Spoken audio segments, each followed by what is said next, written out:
The salty breeze swept through Brielle Rivers' hair as she raced across the resort's sprawling lobby, clipboard clutched to her chest and phone balanced between her ear and shoulder. Planning Max Jackson's destination wedding had seemed like a dream opportunity until every possible thing went wrong at once. No, the orchids need to be white with a pale blush center, not pink, she insisted into the phone, hastily sidestepping a group of tourists. The bride was very specific about that. Yes, I understand supply issues, but we have 3 days to figure it out. She ended the call with a sigh, mentally adding floral arrangements to her growing list of emergencies. As a boutique wedding planner specializing in exotic destinations, Brielle prided herself on handling chaos with grace. But the Jackson wedding was testing her limits. The groom's brother had hired her some finance guy named Xavier, who had been surprisingly hands-off throughout the process. They'd communicated mostly by email, but now that she was on site at the luxury Santorini resort, she needed to finally meet him face to face. Her phone buzzed with a text. In the lounge bar. Black shirt. Brielle smoothed down her flowy white blouse, adjusted her pencil skirt, and took a deep breath before pushing through the heavy glass doors of the resort's cliffside lounge. The view was spectacular, endless blue Aegean waters stretching to the horizon, but she didn't have time to appreciate it. She scanned the room for a man in a black shirt. Her eyes landed on a broad-shouldered figure seated alone at the bar, his back to her. As she approached, he turned, and Brielle momentarily lost her train of thought. Xavier Jackson was not what she expected. His strong jawline was accentuated by a perfect 5 o'clock shadow, and his eyes were an intense shade of blue that reminded her of the ocean just outside. "You must be Brielle," he said, standing to greet her. His voice was deep, with a slight rasp that sent an unexpected shiver down her spine. "And you must be Xavier," she replied, extending her hand professionally. "It's good to finally meet in person." His handshake was firm, his palm warm against hers. "Call me Xander. Only my mother calls me Xavier, and only when I'm in trouble." His smile transformed his serious face, revealing a small dimple in his left cheek. "Xander it is." She pulled out her iPad, instantly shifting into professional mode. "We have a few issues to discuss."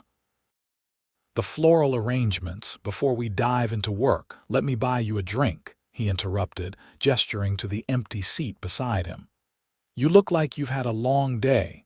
Brielle hesitated. "I don't mix business with pleasure." "It's not pleasure, it's hydration," he countered with an easy smile. "And I'd like to thank you properly for taking on my brother's wedding. Max says you're a miracle worker." She relented, sliding onto the bar stool. "Just sparkling water with lime, please." As the bartender prepared her drink, Brielle couldn't help but notice Xander's watch, a subtle but unmistakably expensive timepiece. Clearly, he did well in finance, but she'd dealt with wealthy clients before. What she hadn't expected was his genuine warmth as he asked her about her journey to Greece. "So, how did you get into wedding planning?" he asked after they'd moved past pleasantries. "I was supposed to be an architect," she admitted, surprising herself with her candor. "I have the degree and everything.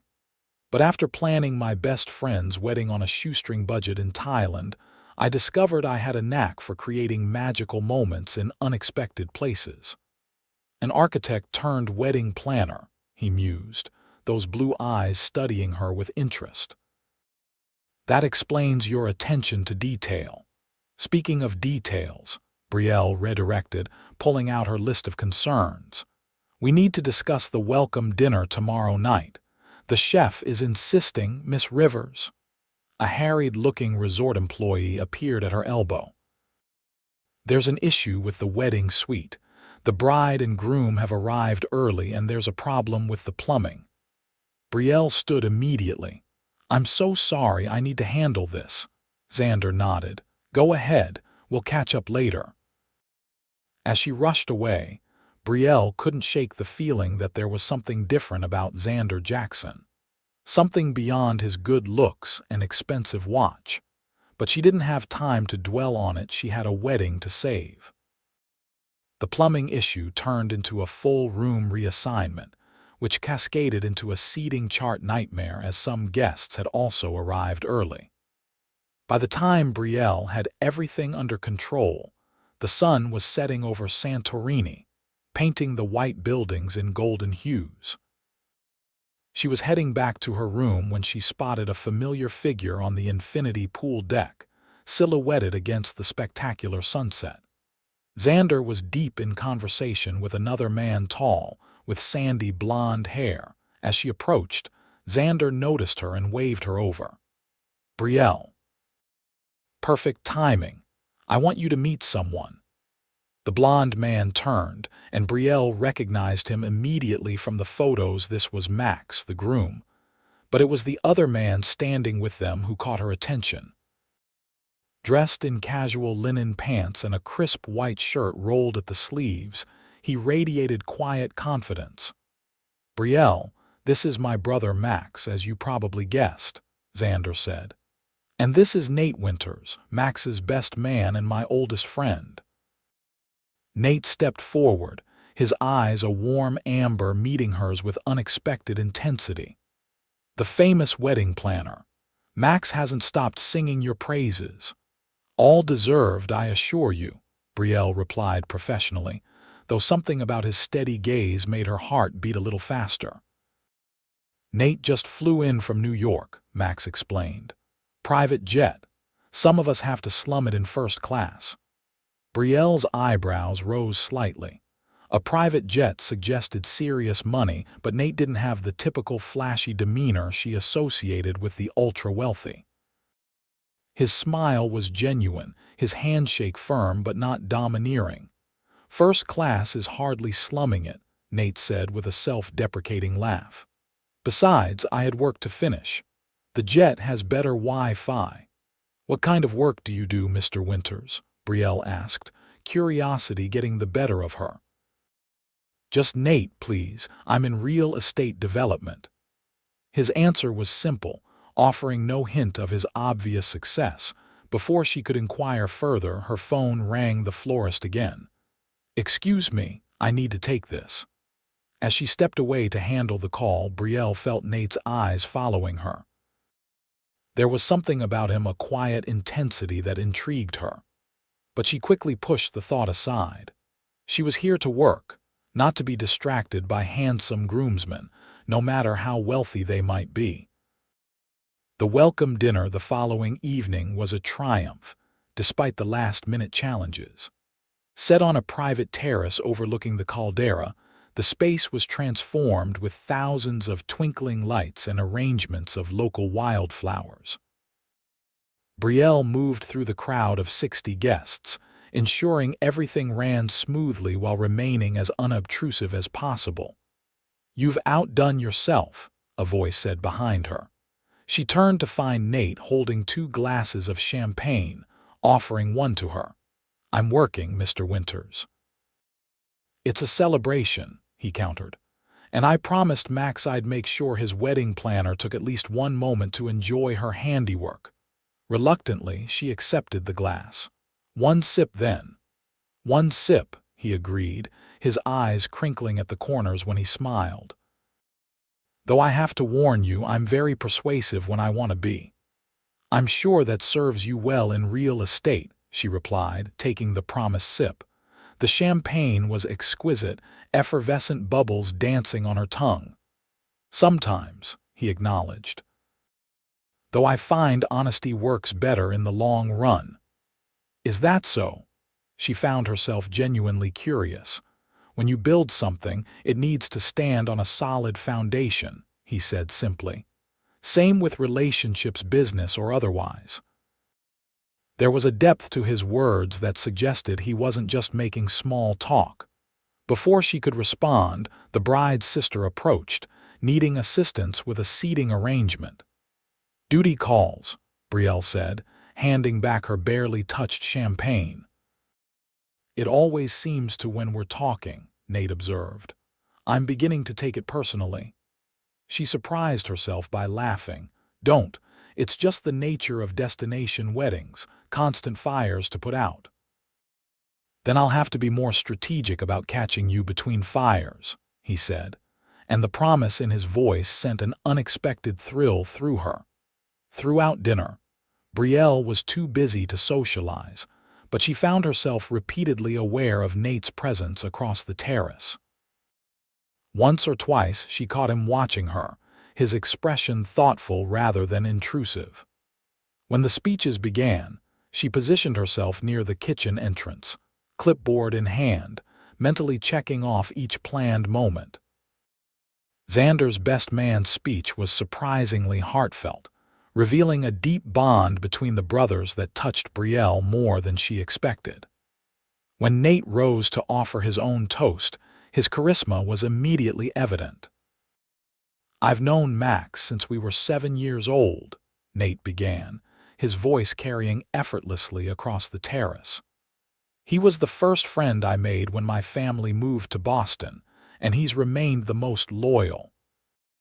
His words were simple, but delivered with such genuine emotion that Brielle found herself fully engaged, momentarily forgetting to check her watch. To Max and Sophia, he concluded, raising his glass. May you build a life as beautiful and strong as the love you share. As glasses clinked around the terrace, Nate's eyes found Brielle's across the crowd. He raised his glass slightly in her direction, a private acknowledgement that made her feel suddenly seen in a way that was both unsettling and exhilarating. The evening progressed perfectly, and as the last guests departed for the resort's bars or their rooms, Brielle finally allowed herself to exhale. She slipped away to the now empty terrace, stepping to the edge to admire the moonlight on the water far below. Beautiful, isn't it? Nate's voice came softly from behind her. She turned, surprised to find him there. I thought everyone had left. Almost everyone, he confirmed, joining her at the railing. I saw you slip away and thought you might finally have a moment to breathe. I should be checking on tomorrow's setup, she said, though she made no move to leave. It can wait 5 minutes, he suggested. The dinner was perfect, by the way. You're very good at what you do. Thank you. His compliment felt sincere, not like the casual flattery she often received. Your speech was lovely too. You have a way with words. Only when I mean them, he replied, his gaze steady on hers. The night air suddenly felt charged with possibility, and Brielle took a small step back, maintaining professional distance. Well, those 5 minutes are up. I really should check on the preparations for tomorrow's boat tour. Of course, he said, not pressing the issue, but I hope we'll have a chance to talk again when you're not on the clock. Perhaps, she allowed, though her practical side immediately questioned the wisdom of encouraging his interest. Good night, Mr. Winters. Nate, he corrected gently. Sweet dreams, Brielle. As she walked away, Brielle couldn't deny the flutter in her stomach, but she quickly tamped it down. Whatever attraction she felt toward Nate Winters, she couldn't afford distractions, not with 3 more days of wedding festivities to orchestrate. The next morning dawned clear and perfect for the planned yacht excursion around the island. Brielle arrived at the marina 2 hours early, confirming details with the captain and overseeing the loading of provisions. She was reviewing the guest list when a familiar figure appeared on the dock. You're here early, she observed as Nate approached, casually dressed in navy shorts and a white linen shirt that set off his tanned skin. I'm an early riser, he explained, and I thought you might appreciate help with the setup. She raised an eyebrow. Groomsmen don't usually volunteer for wedding prep. I'm not your usual groomsman, he replied with a smile that suggested multiple meanings. Against her better judgment, Brielle found herself accepting his help. As they worked side by side, she was impressed by his efficiency and attention to detail. He seemed genuinely interested in making the day perfect for Max and Sophia, not just going through the motions. "So, tell me about your company," she said as they arranged welcome baskets on the yacht's upper deck. "Real estate development covers a lot of ground." "It does," he agreed. "I started with small renovation projects in Brooklyn, buying rundown brownstones, restoring them, and selling them for a modest profit. And now Winter's development focuses on sustainable mixed-use buildings. Affordable housing integrated with market-rate apartments, green spaces, community facilities." His passion was evident as he described a recent project. "We just completed a development in Detroit that transformed an abandoned industrial site into a community with gardens, a health clinic, and housing for 300 families." Brielle was genuinely impressed. "That's not what I expected." "What did you expect?" he asked, curious rather than offended. "I don't know. Luxury condos for the super rich, maybe," he laughed. "We do those too. They help fund the projects I really care about. Like Detroit." "Exactly." His eyes lit up as he continued explaining his vision for ethical urban development. Brielle found herself increasingly drawn to his obvious passion and intelligence. This wasn't a man who had inherited wealth and coasted on it. He was building something meaningful. Their conversation flowed easily until the first guests began arriving. Brielle quickly shifted back into professional mode, greeting everyone with her clipboard in hand, while Nate seamlessly integrated with the wedding party. Throughout the day-long cruise, Brielle maintained her focus on work, but she couldn't help noticing Nate. Unlike some of the other wealthy guests who demanded constant attention, he moved easily between groups, making sure everyone felt included. She caught him helping an elderly relative navigate the yacht's stairs, then later entertaining a cluster of children with an impromptu magic trick involving his napkin. When the yacht anchored in a secluded cove for swimming, most guests jumped eagerly into the crystal-clear water. Brielle remained on board, coordinating with the chef for the lunch service. "You should take a break," Xander said, appearing beside her in swim trunks, hair still dripping. "The water's perfect." "I'm fine here," she insisted. "Someone needs to make sure lunch is ready when everyone works up an appetite." "The chef knows his job," Xander countered. "Come on, Brielle. Even wedding planners deserve to enjoy themselves occasionally." Before she could protest further, Max joined them. "Is she still working?"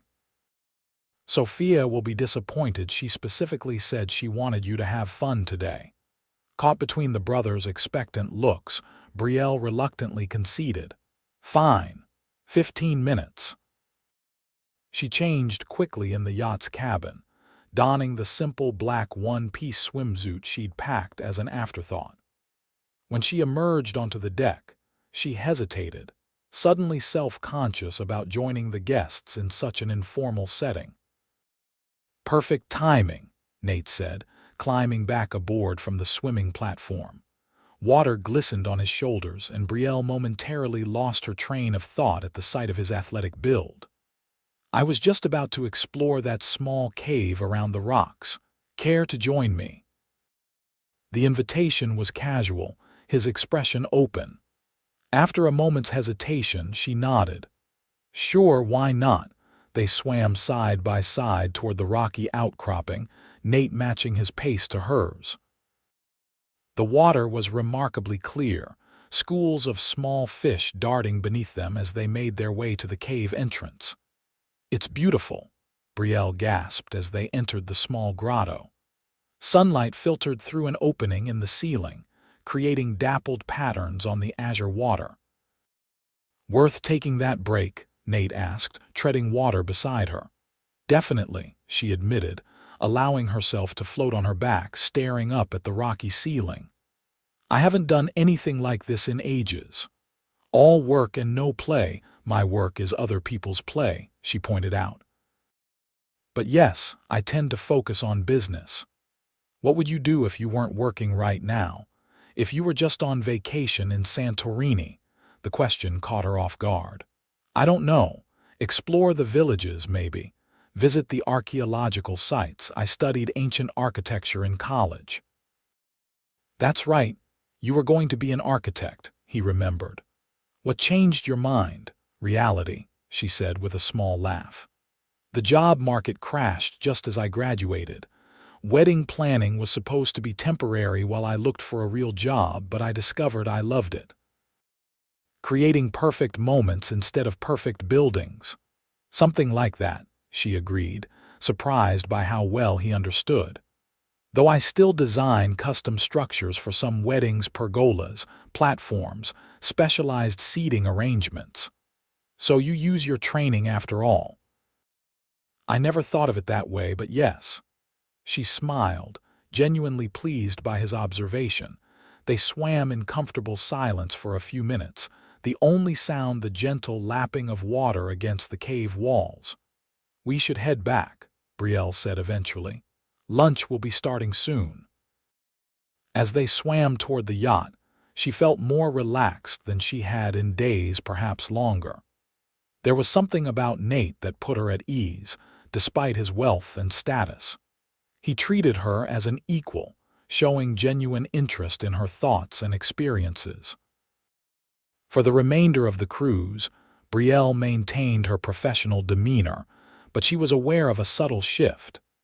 When their paths crossed, Nate's smile held a new warmth, a sense of shared secrets. And despite her best intentions, she found herself looking forward to those brief interactions. By the time the yacht docked in the late afternoon, Brielle had convinced herself that her attraction to Nate Winters was simply a response to his charm, the same charm he showed to everyone. It meant nothing special, and she would be wise to remember that. Yet when he approached her as guests disembarked, his question took her by surprise. "Would you have dinner with me tonight?" he asked quietly. "Just the two of us." "I can't," she replied automatically. "I have the rehearsal dinner to finalize for tomorrow." "After that," he suggested. "Even wedding planners need to eat." "It wouldn't be appropriate," she said, though her resolve was weakening. "I'm working for Max and Sophia." "And doing a fantastic job," he said, "but you're not working 24 hours a day, are you?" Before she could answer, the mother of the bride appeared, needing urgent consultation about a last-minute seating change. By the time Brielle finished addressing the issue, Nate had disembarked with the other guests. She told herself she was relieved. Getting involved with a wedding guest, especially one so clearly above her station, would be unprofessional and ultimately disappointing. Yet she couldn't deny the pang of regret as she watched him walk away up the dock, laughing at something Max had said. That evening, Brielle worked late in the resort's event office, finalizing details for the rehearsal dinner. When she finally emerged, it was nearly midnight. The resort was quiet, most guests already retired to their rooms after the long day on the water. As she crossed the lobby toward the elevator, the concierge called her name. "Miss Rivers, this was left for you." He handed her a small envelope. Inside was a handwritten note. "I respect your dedication to your work. But if you change your mind, I'll be at the small taverna in the village, the one with the blue door.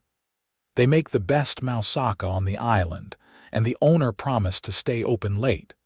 No pressure, just good food and conversation if you're interested." Brielle stared at the note, torn between sensible caution and genuine desire. She hadn't felt this kind of connection with someone in years, perhaps ever. And while she prided herself on her professionalism, was one dinner really crossing a line? Before she could overthink it, she made her decision. After a quick stop at her room to freshen up and change into a simple sundress, she took the resort's shuttle into the village. The taverna was easy to find. its blue door standing out among the whitewashed buildings. Through the window, she could see Nate sitting alone at a corner table, reading something on his phone. He looked up as she entered, surprise and pleasure lighting his features. "You came," he said simply, standing as she approached. "I did," she acknowledged, "but just for dinner." His smile was warm. "That's all I asked for." The taverna owner, a robust man with a magnificent mustache, greeted them enthusiastically. He led them to a small terrace at the back, overlooking the moonlit sea. "This is beautiful," Brielle breathed as she took in the private setting. "How did you find this place?" "I like to explore," Nate said, pulling out her chair. "And I've learned that the best experiences are usually off the tourist path." The meal that followed was extraordinary, not just the food, which was indeed spectacular, but the conversation. Nate asked questions about her life and work with genuine interest, sharing his own experiences without domination or boasting. They discovered shared passions for architecture, travel, and obscure documentaries. "So how did you really end up in real estate?" Brielle asked as they lingered over baklava and strong Greek coffee. "Was it a family business?" Something flickered in his eyes, a shadow quickly replaced by his usual warmth. "Not exactly. My parents were teachers, good people, but we struggled financially." "Then how?" She let the question hang, not wanting to pry but genuinely curious. "I started working construction during summers in high school," he explained. "Learned the business from the ground up, literally. Saved enough for college, got a degree in urban planning, and took some calculated risks with small properties while working for a development firm." "That's impressive," she said sincerely. "Most people don't make it from construction worker to private jet owner." He smiled wryly. "The jet is a recent addition, and more practical than extravagant when you're managing projects across the country."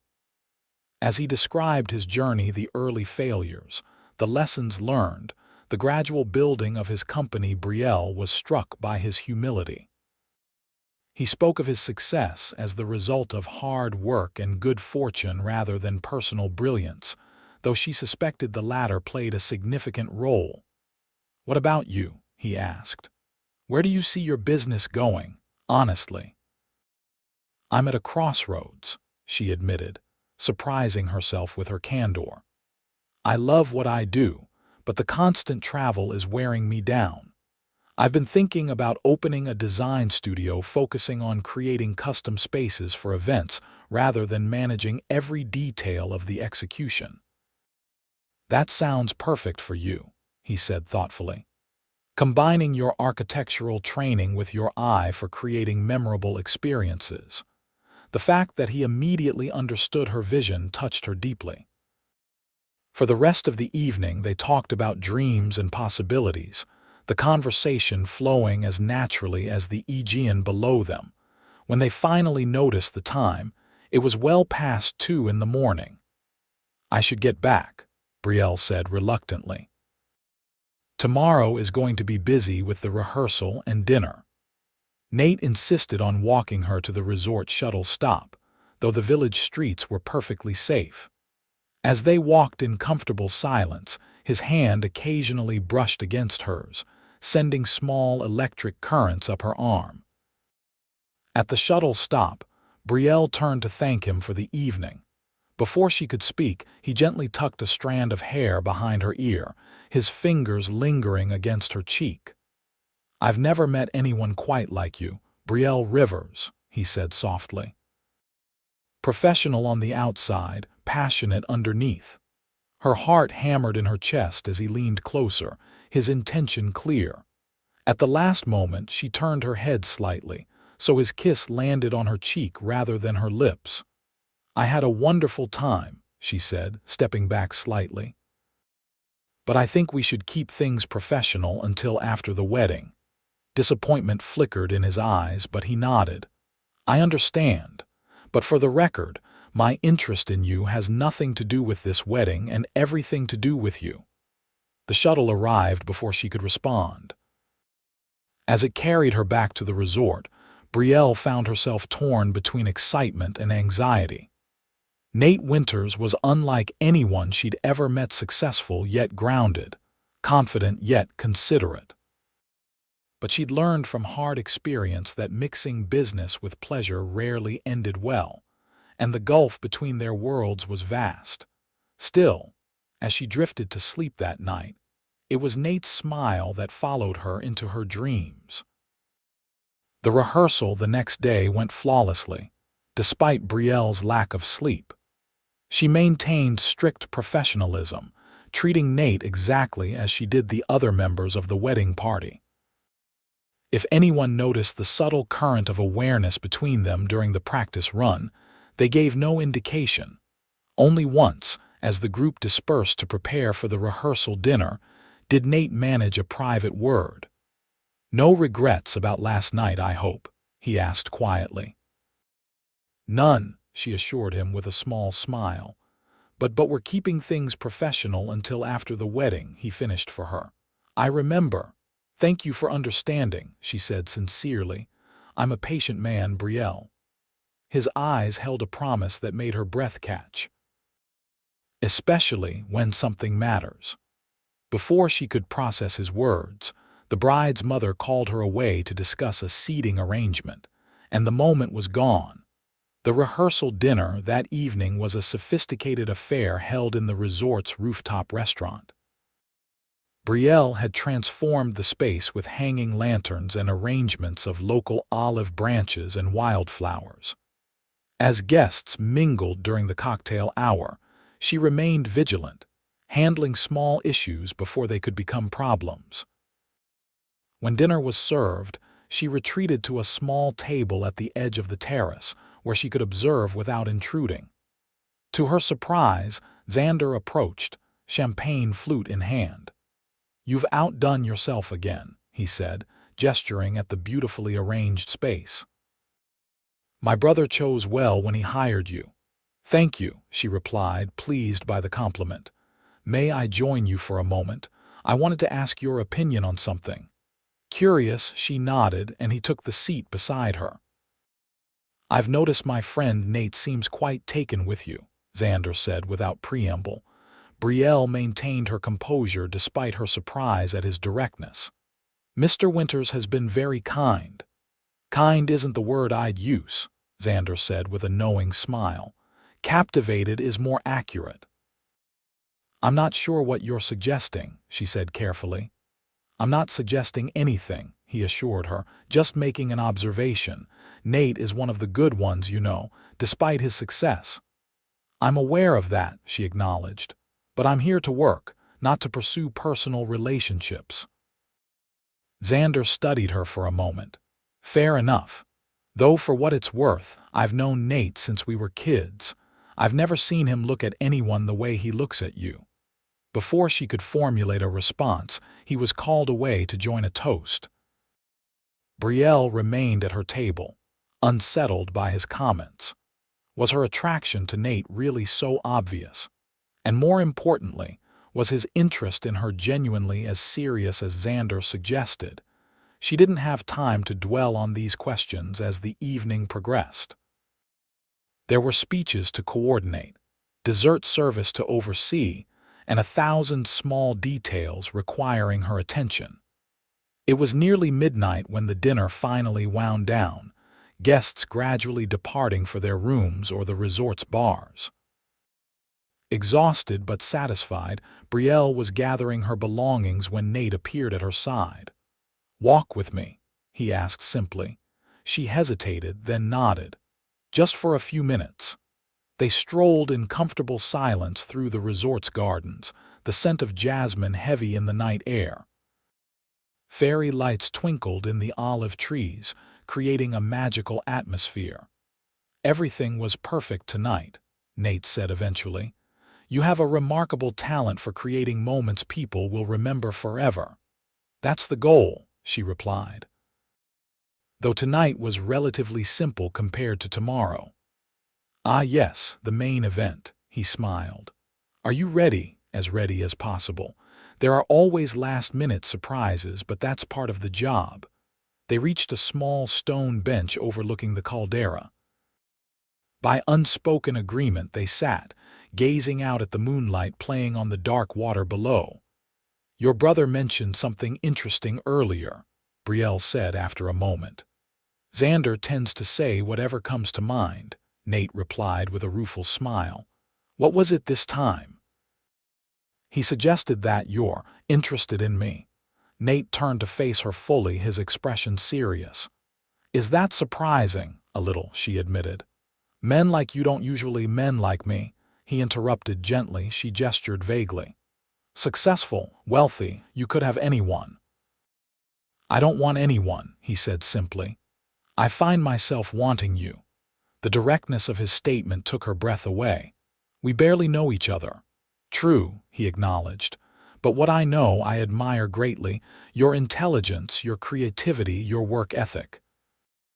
The way you handle problems without drama or complaint. The passion you show when talking about your dreams." His words touched something deep within her.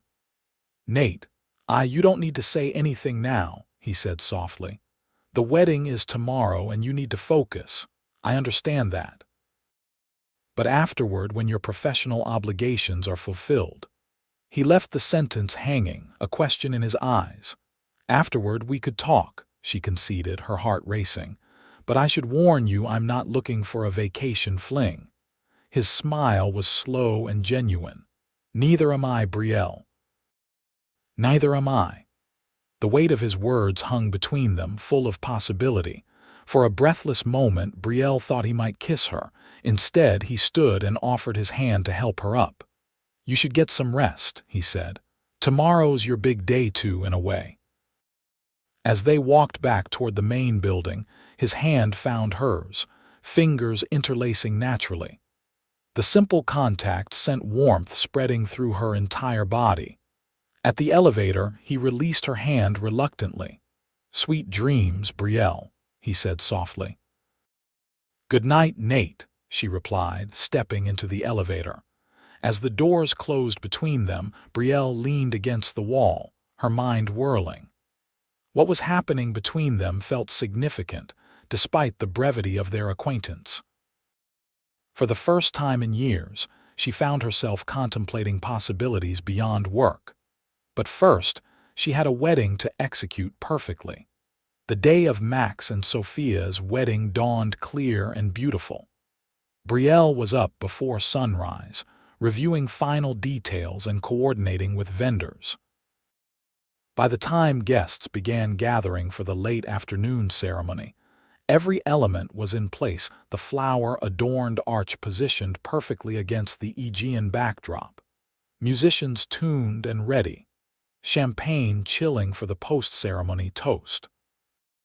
Throughout the day, Brielle caught only glimpses of Nate as he fulfilled his groomsman duties.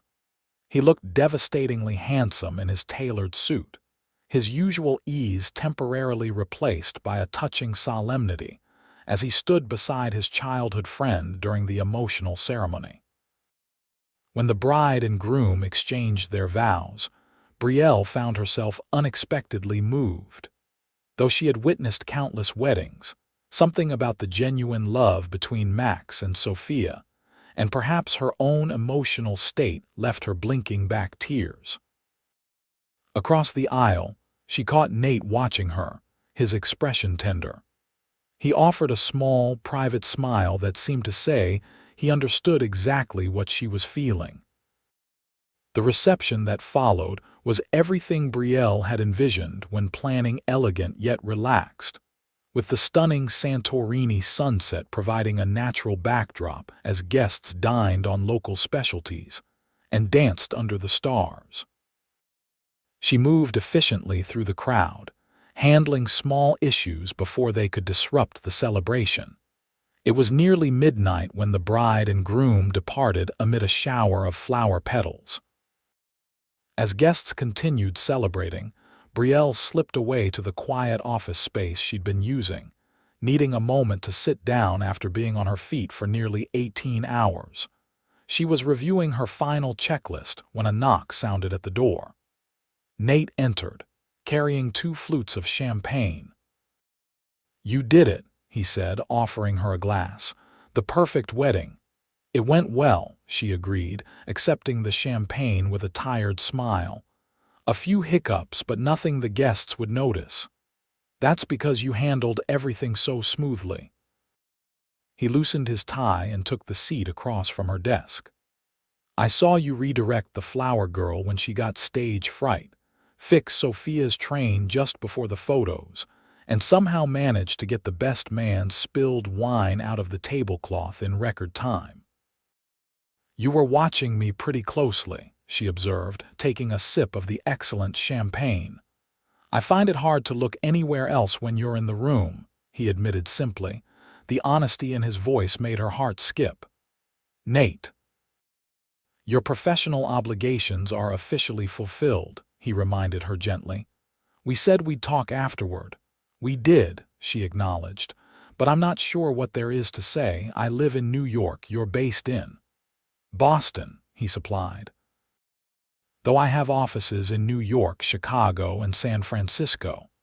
Still, whatever this is between us, it's been intense but brief. Real life is different from a few days in a beautiful setting." He considered her words thoughtfully. "That's true. But I've learned to trust my instincts both in business and in personal matters, and everything about you feels right to me, Brielle." "We come from different worlds," she pointed out, though her resistance was weakening under his steady gaze. "Do we?" he challenged gently. "We both built our success from the ground up. We both value hard work and honesty. We both care about creating spaces that matter to people."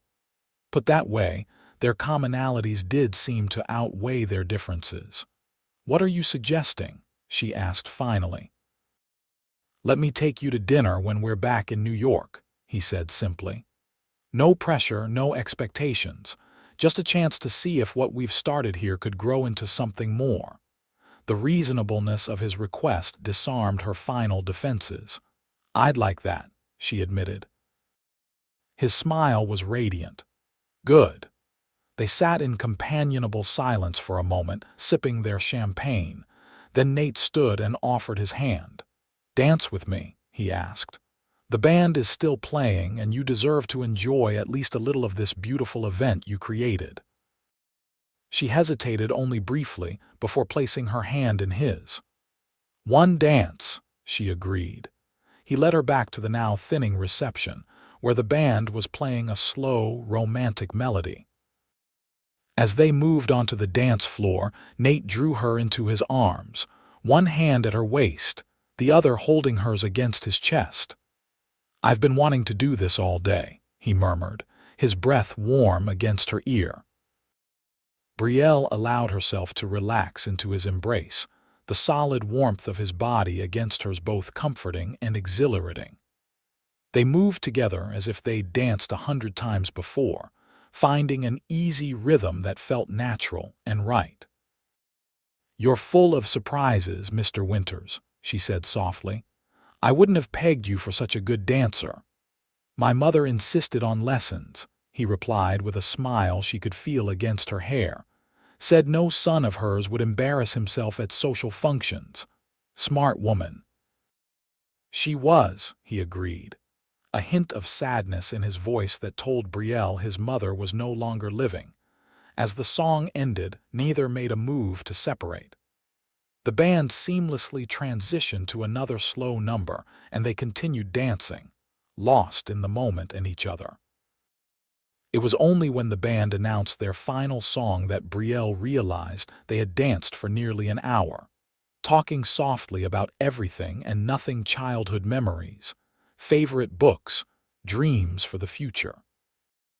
"I should check on the final vendor departures," she said reluctantly as the last notes faded. "Always the professional," Nate said with a smile, though he made no move to release her from his arms. "One of the many things I admire about you." In the softly lit reception area, with most guests departed and the staff discreetly beginning cleanup, they stood in their own private bubble. Brielle looked up into Nate's eyes and saw reflected there all the emotions swirling within her attraction. Yes, but also respect, admiration, and the tantalizing possibility of something deeper. This time, when he lowered his head toward hers, she didn't turn away. His lips met hers in a kiss that began gently but quickly deepened, as the chemistry that had been building between them finally found expression. His hands cradled her face with exquisite tenderness as hers gripped the lapels of his jacket, drawing him closer. When they finally broke apart, both slightly breathless, Nate rested his forehead against hers. "Worth waiting for," he murmured. She couldn't help but smile. Definitely. Reality intruded in the form of the catering manager needing her approval for something, and they reluctantly separated. As Brielle handled the final details of the evening, she was acutely aware of Nate waiting patiently nearby, his presence a promise of possibilities to come. It was nearly dawn when they finally walked together along the resort's empty pathways. The first hints of sunlight were touching the eastern horizon, painting the white buildings with a golden glow. "When do you leave?" Nate asked as they reached her door. "Day after tomorrow," she replied. "I need to oversee the brunch tomorrow and handle final vendor payments." "My flight's tomorrow evening," he said, "but I was thinking of changing it, staying another day." The implication was clear, and Brielle felt a flutter of anticipation. "That would be nice," she said simply. He smiled, tucking a strand of hair behind her ear in what was becoming a familiar gesture. "Then I'll see you at brunch later today. Get some rest, Brielle." His goodbye kiss was brief but tender, leaving her wanting more. As she entered her room, Brielle felt lighter than she had in years. Whatever happened next, something had shifted within her.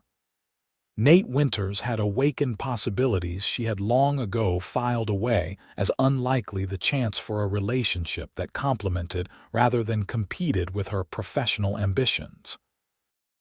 For the first time in longer than she could remember, Brielle fell asleep thinking not of work, but of the man who had unexpectedly captured her heart amid the chaos of planning someone else's perfect day. The post-wedding brunch the following day was a relaxed affair, with guests mingling on the resort's main terrace, sharing stories from the celebration and nursing mild hangovers with strong coffee and Mediterranean delicacies. Brielle moved among them discreetly, ensuring everything ran smoothly while fielding compliments on the previous day's events.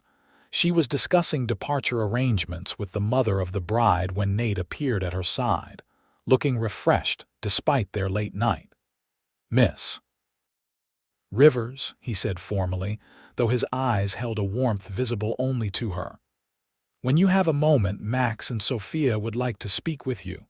"Of course," she replied, equally professional. "I'll be right there." As she followed him to where the newlyweds were seated, Nate murmured, "You look beautiful, even on 3 hours of sleep." His compliment brought a flush to her cheeks. "Makeup works wonders," she demurred. "It's not the makeup," he insisted as they reached the happy couple. Max and Sophia were glowing with newlywed joy, and they insisted Brielle join them for a proper meal rather than the quick bites she'd been grabbing between tasks. "You've worked hard enough," Sophia declared. "Sit down and celebrate with us."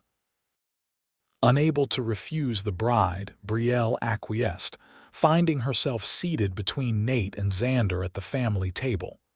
"To the woman who made it all happen," Max toasted, raising his mimosa. "Brielle, we can't thank you enough." As glasses clinked around the table, Brielle felt a surge of professional pride. This was why she loved her work, creating perfect moments for people to treasure forever. Under the table, Nate's hand found hers, giving it a gentle squeeze of support. The simple gesture felt both thrilling and natural, as if they'd been together for years rather than days. Throughout brunch, they maintained a careful public distance, but Brielle was acutely aware of his presence beside her. Occasionally their arms would brush, or he would lean close to murmur a private comment, each contact sending a pleasant shiver through her. After the meal, as guests dispersed for their final day of vacation activities, Nate drew her aside to a quiet corner of the terrace. "I've changed my flight," he confirmed. "I leave tomorrow afternoon now." "I'm glad," she said softly. "Would you have dinner with me tonight? A proper date now that your professional duties are winding down." "I'd like that," she agreed, her heart quickening at the thought. His smile was dazzling. "I'll pick you up at 7. For the rest of the day, Brielle focused on finalizing payments and coordinating vendor departures, but her mind kept drifting to the evening ahead. By late afternoon, everything was under control, giving her a rare opportunity to prepare for a date with the same care she usually reserved for client meetings. After a long, luxurious shower, she styled her hair in loose waves and selected a simple blue sundress that brought out her eyes. The woman who looked back at her from the mirror seemed different, somehow more vibrant, more alive than the efficient professional who had arrived in Santorini a week earlier. Nate knocked precisely at 7, looking devastatingly handsome in dark trousers and a light blue button-down that matched her dress so perfectly it seemed faded. His appreciative gaze as she opened the door made her feel beautiful in a way no compliment could match. "You're stunning," he said simply, offering her a small bouquet of local wildflowers. "These pale in comparison, but I couldn't come empty-handed." "They're lovely," she said, genuinely touched by the thoughtful gesture. "Let me put them in water before we go." As she arranged the flowers in a small vase, Nate leaned against the doorframe, watching her with undisguised admiration. "I've arranged something special for tonight," he said. "I hope you don't mind a short walk." Curious, she followed him through the resort and down a winding path that led to a secluded area of the property she hadn't explored. There, on a private terrace overlooking the caldera, stood a single table set for two, surrounded by dozens of candles flickering in the gentle evening breeze. "Nate," she breathed, taking in the romantic setting, "this is incredible." "You've spent the week creating magic for everyone else," he said, leading her to the table. "I wanted to create some for you." A waiter appeared with champagne, then discreetly withdrew, leaving them in private splendor as the sun began its spectacular descent into the Aegean. "I'm not used to being on this side of the planning," Brielle admitted, accepting a flute of champagne. "It's a bit disconcerting to be the guest rather than the coordinator." "Try to relax and enjoy it," he suggested with a smile. "You deserve to be pampered occasionally." As they sipped champagne and watched the sunset paint the sky in brilliant oranges and pinks, Brielle found herself opening up about her life in a way she rarely did. She told Nate about her childhood in a small Connecticut town, her parents' initial disappointment when she abandoned architecture for what they considered a frivolous career, and her eventual success that had finally earned their respect. In turn, Nate shared stories of his own journey, the guidance counselor who had discouraged him from applying to prestigious universities, the bank loans he'd been denied early in his career, and the mentor who had finally given him the chance that led to his first significant success. "It wasn't always easy," he admitted as their main course arrived, locally caught fish prepared with a delicate herb sauce. "There were times I nearly gave up." "What kept you going?" she asked, genuinely curious. He considered the question thoughtfully.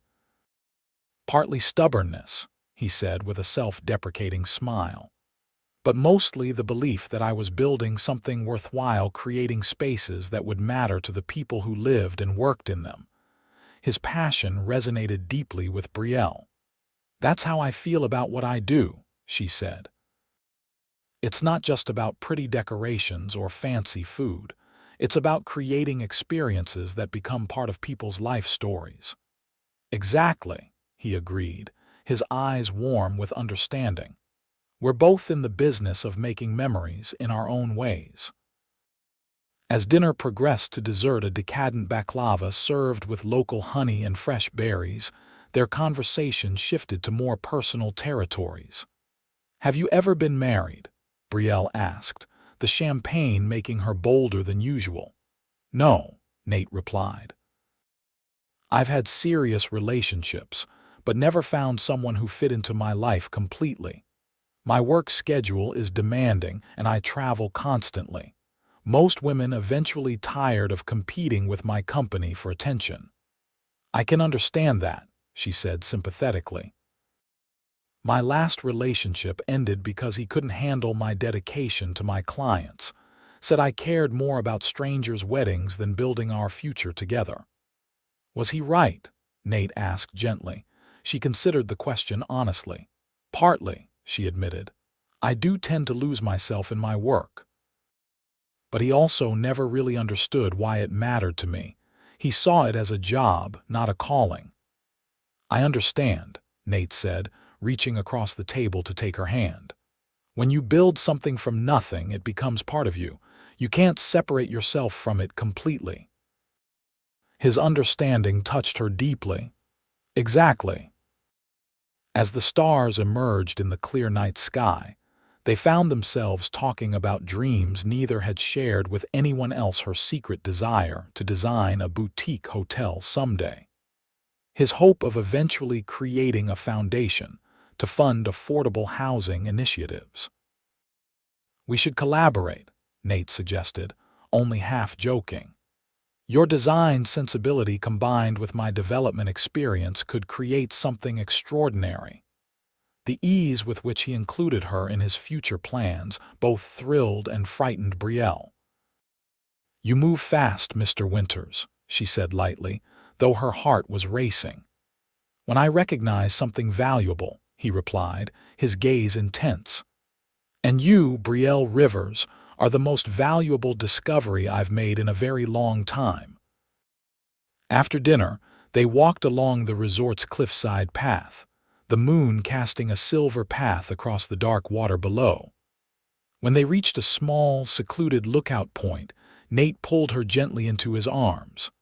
"I'm not ready for tonight to end," he murmured, his hands warm at her waist. "Neither am I," she admitted softly. His kiss was gentle at first, then increasingly passionate as she responded eagerly. In the moonlight, with the sound of waves breaking far below, Brielle felt herself falling not just into his embrace, but into the possibility of something she had never truly believed she would find. A partner who understood both her ambition and her heart. When they finally drew apart, breathless and slightly dazed, Nate rested his forehead against hers. "Stay with me tonight," he whispered. For a brief moment, caution reasserted itself. "Nate, I don't usually just to be together," he clarified quickly. "To talk, to hold each other. Nothing more unless you want it. I'm not ready to say goodnight."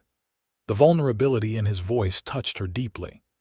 This successful, confident man was laying his heart bare, asking not for physical intimacy, but for the chance to extend their connection for a few more precious hours. "Yes," she said simply. His suite was elegant and spacious, with a private terrace overlooking the sea. As they stepped inside, Brielle felt a moment of nervousness, but Nate sensed her hesitation and moved to the minibar instead of toward the bedroom. "Nightcap," he offered, giving her space to adjust to the intimacy of being in his private quarters. She nodded gratefully, and they settled on the terrace with glasses of excellent brandy, talking softly as the moon climbed higher in the night sky. Gradually, their conversation gave way to comfortable silences punctuated by tender kisses. When Brielle yawned despite her best efforts to suppress it, Nate smiled. "You're exhausted," he observed. "You've barely slept all week." "I'm fine," she protested, though her heavy eyelids betrayed her. Without further discussion, he led her to the bedroom, where he offered her one of his T-shirts to sleep in. While she changed in the bathroom, he turned down the bed and adjusted the room's lighting to a soft glow. When she emerged, feeling both vulnerable and strangely comfortable in his oversized shirt, Nate had changed into sleep pants but remained shirtless. The sight of his broad chest and defined muscles momentarily robbed her of breath. "Still okay?" he asked gently, sensitive to her potential discomfort. In answer, she crossed to him and placed a soft kiss on his lips. "More than okay." They slid under the cool sheets together, and Nate gathered her into his arms as if they'd been sleeping beside each other for years. Her head found the perfect resting place on his shoulder, her body fitting against his with surprising naturalness. "This feels right," he murmured into her hair. "Like you belong here." "It does," she agreed, already drifting toward sleep, lulled by the steady rhythm of his heartbeat beneath her ear. Brielle woke gradually, sunlight streaming through partially open curtains. For a disoriented moment, she couldn't place her surroundings. Then memory flooded back as she felt Nate's arm draped protectively across her waist, his breath warm against her neck. They had slept entwined all night, sharing an intimacy that went beyond the physical. She couldn't remember the last time she had slept so deeply or woken feeling so refreshed. Careful not to disturb him, she turned to study his sleeping face. In repose, he looked younger, the lines of responsibility smoothed away. His thick lashes cast shadows on his cheeks, and his hair was endearingly rumpled. As if sensing her gaze, his eyes fluttered open, focusing immediately on her face.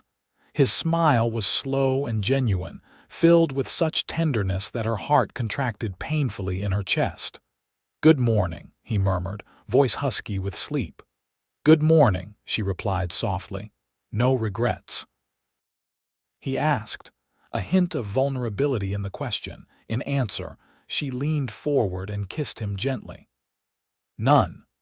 They shared a lazy breakfast on his terrace, both acutely aware that their time in this perfect bubble was rapidly drawing to a close.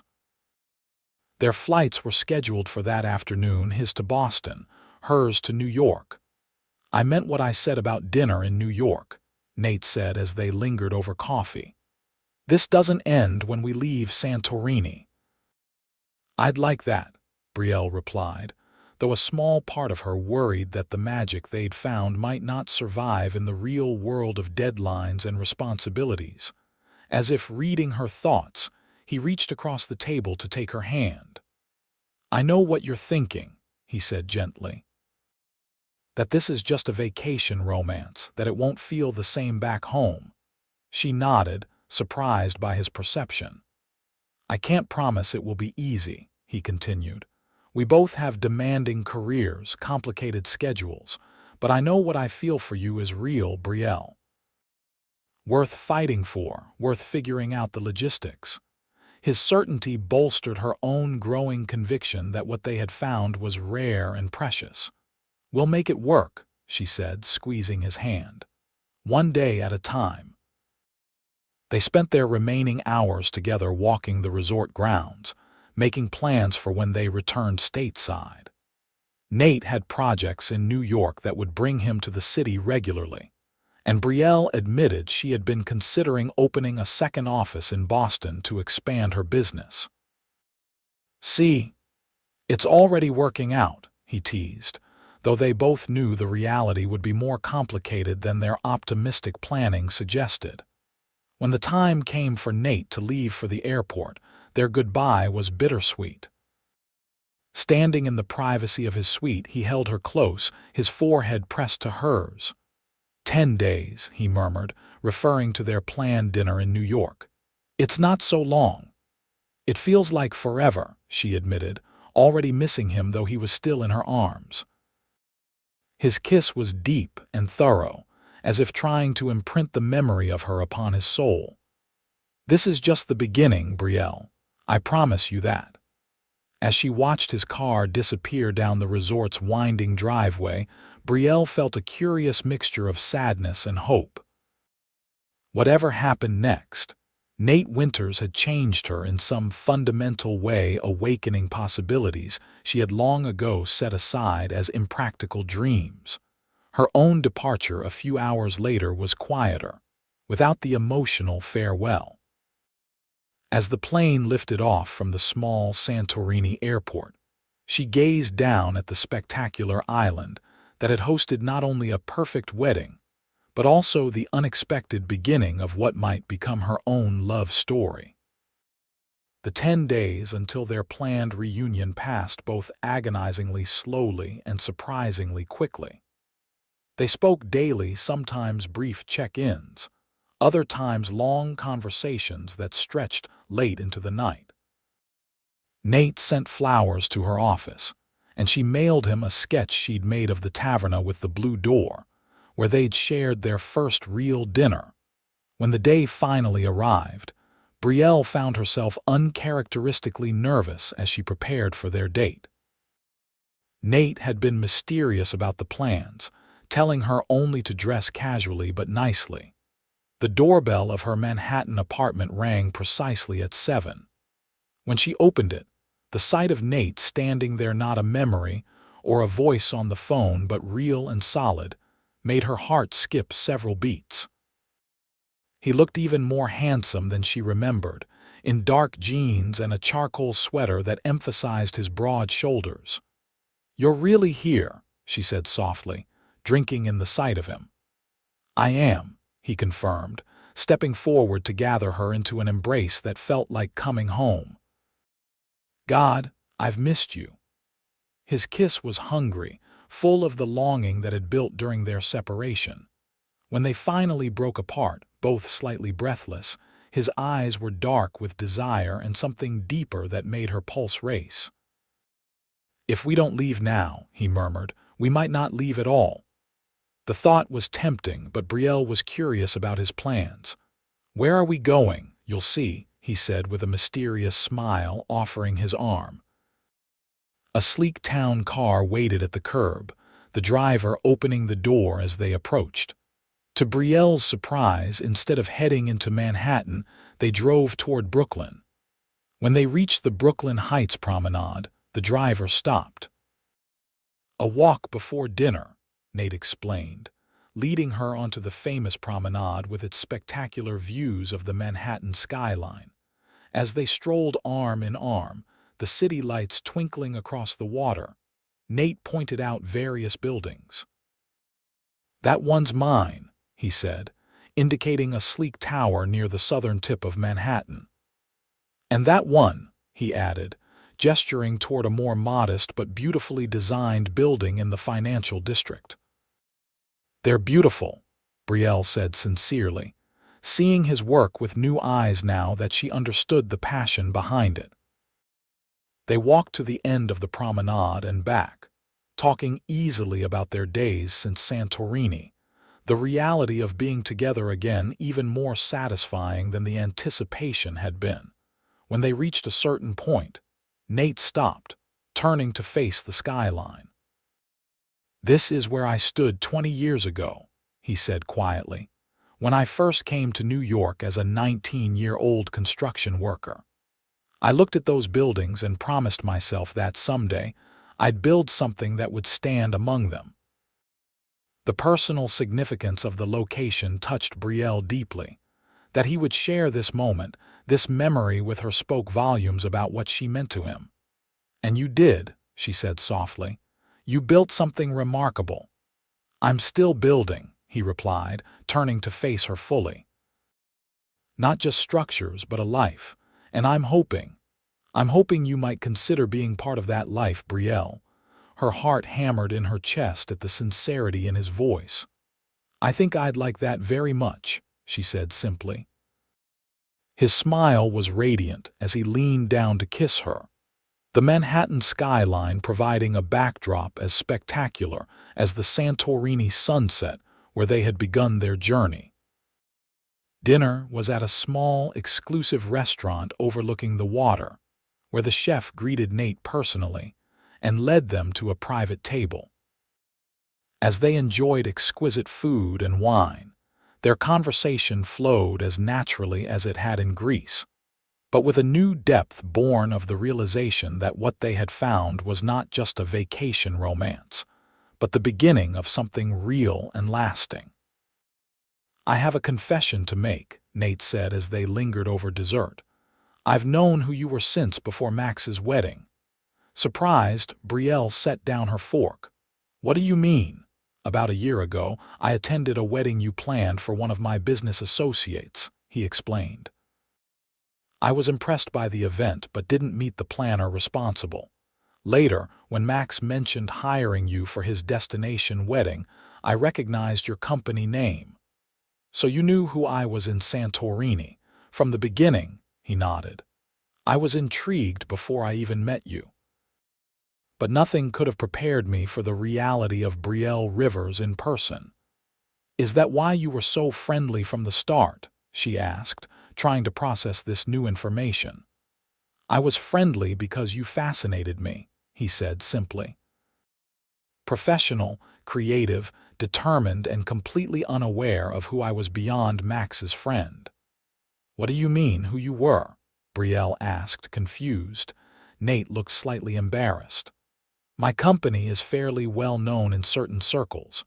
People sometimes treat me differently because of it. But you just saw me as another wedding guest." It was refreshing. Understanding dawned. "You thought I might be interested in your money." "Not exactly," he clarified quickly. "But I've learned to be cautious. When someone shows interest in me, I sometimes wonder if it's really me they're interested in, or what I represent." The vulnerability in his admission touched her. "For the record," she said softly, "I had no idea you were anything more than a successful real estate developer until Max mentioned the private jet." "And by then?" he asked, a hint of uncertainty in his voice.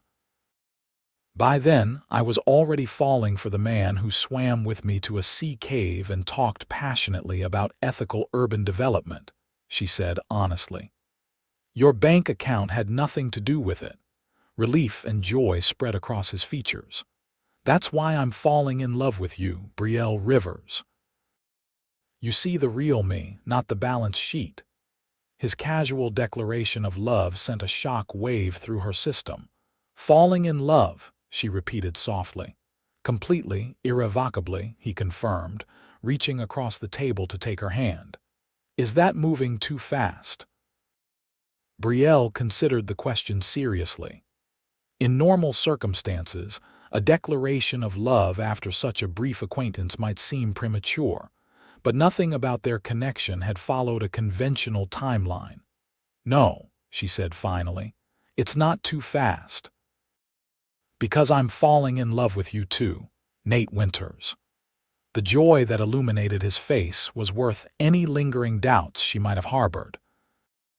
When he kissed her hand, then her lips across the table, Brielle knew with sudden certainty that what they had found was real, a foundation as solid as any Nate had ever built, on which they could construct a shared future. Epilogue: 1 year later, Brielle stood on the cliffside terrace in Santorini, adjusting a flower arrangement with practiced precision. The setting sun cast a golden glow over the white pergola and the rows of chairs facing the spectacular Aegean view. "Is this spot special to the couple?" asked her new assistant, a recent college graduate eager to learn the wedding planning business. "Very," Brielle replied with a smile. "It's where they first realized they were falling in love." "That's so romantic," the young woman sighed. "No wonder they wanted to come back here for their wedding." Before Brielle could respond, strong arms encircled her waist from behind, and familiar lips pressed a kiss to her temple. "Everything looks perfect," Nate murmured against her ear. "As always." She turned in his embrace to face her fiancé, still sometimes amazed by the journey that had brought them to this moment. "The sunset is cooperating beautifully." "Of course it is," he said with a grin. Even the elements wouldn't dare disappoint Brielle Rivers. Their return to Santorini had been Nate's idea, a surprise for their one-year anniversary. But the wedding plans had been her suggestion, made one evening as they'd stood on the rooftop garden of their newly shared Manhattan apartment. "Why wait?" she'd asked simply. "When you know, you know." The past year had brought changes for both of them. Brielle had opened her design studio, focusing on creating unique spaces for weddings and events while leaving the day-to-day coordination to her growing team. Nate had expanded his company's focus on sustainable development, with Brielle's input helping to shape living spaces that were both practical and beautiful. They'd navigated the challenges of busy schedules and occasional separations, but their commitment had never wavered. If anything, the realities of daily life had only strengthened their bond, proving that what had begun in Santorini was indeed built on a solid foundation. "The guests are starting to arrive," Nate observed, nodding toward the path where the first wedding attendees were appearing. Xander and Max were among them, along with Sophia, now expecting the couple's first child. "Then I should finish up here," Brielle said, reluctantly stepping out of his embrace. "The bride needs her final check before the ceremony." Nate caught her hand before she could move away. "Just remember," he said softly, "in 2 hours you're off duty. Tonight you're not the wedding planner, you're the bride." His words sent a thrill of joy through her. "I can't think of a better promotion," she replied with a smile that matched his own. As she hurried away to make the final preparations for their wedding, Brielle reflected on the extraordinary chain of events that had led to this moment. She had come to Santorini a year ago to plan a perfect wedding for strangers, never imagining she would return to celebrate her own. Life, she had discovered, sometimes delivered the most precious gifts when you were busy making other plans, including a love as breathtaking as the Santorini sunset and as enduring as the ancient island beneath their feet.